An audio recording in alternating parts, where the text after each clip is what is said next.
में एकता हमारी सांस्कृतिक पहचान है, जो अन्य किसी देश में देखने को नहीं मिलती है। थोड़ी बहुत समस्याएं उग्रवाद, अलगाववाद आदि समय समय पर उभर कर आती रहती है, लेकिन इसका निराकरण सभी के सहयोग से जल्द कर लिया जाता है। यह हमारे देश की अद्भुत क्षमता को दिखाता है। अगर हम स्वतंत्रता प्राप्ति के अभियान की बात करें तो हमारा स्वतंत्रता संग्राम का इतिहास 2 शताब्दियों का रहा है।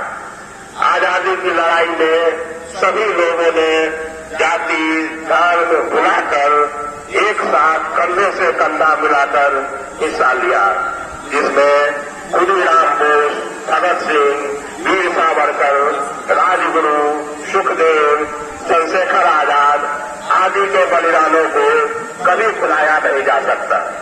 वहीं दूसरी तरफ महात्मा गांधी के अहिंसा एवं सत्याग्रह को भी भुलाया नहीं जा सकता। किसानों, मजदूरों, स्त्रियों, आदिवासियों आदि द्वारा अपने तरीके से इस स्वतंत्रता संग्राम की लड़ाई में बढ़ चढ़ कर हिस्सा लिया। स्वतंत्रता पश्चात कई समस्याएं भी विरासत में मिली, लेकिन सरदार वल्लभ भाई पटेल के अदम्य साहस से देश के एकीकरण एवं पुनर्गठन की प्रक्रिया को पूर्ण किया गया। प्रधानमंत्री पंडित जवाहरलाल नेहरू द्वारा विकास प्रक्रिया को धीरे धीरे आगे बढ़ाया गया। लाल बहादुर शास्त्री द्वारा जहां जय जवान जय किसान का नारा दिया गया, वहीं सरदार अटल बिहारी वाजपेयी द्वारा परमाणु परीक्षण के बाद उस नारे को और बढ़ाकर जय विज्ञान भी जोड़ दिया गया।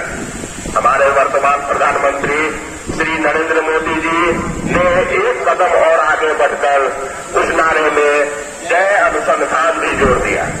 अर्थात आज यह हमारा जय जवान जय किसान जय विज्ञान जय अनुसंधान के रूप में सशक्त भारत की पहचान बन गई है।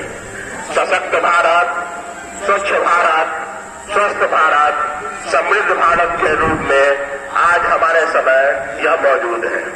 अब हम सबका कर्तव्य है कि इस विकास यात्रा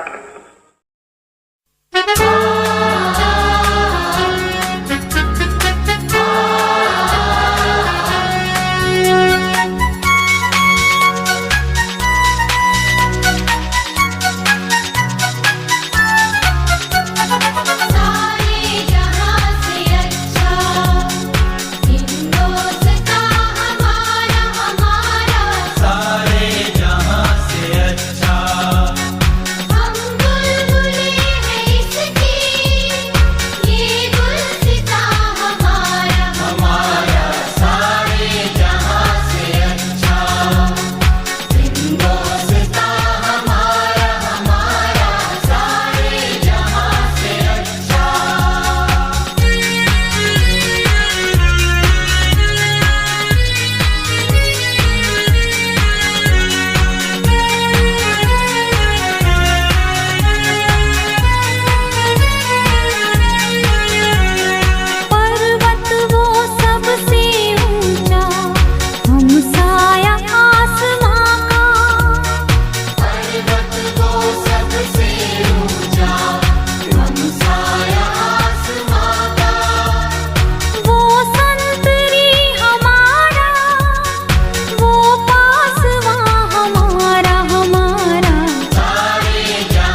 अब नहीं सिखाते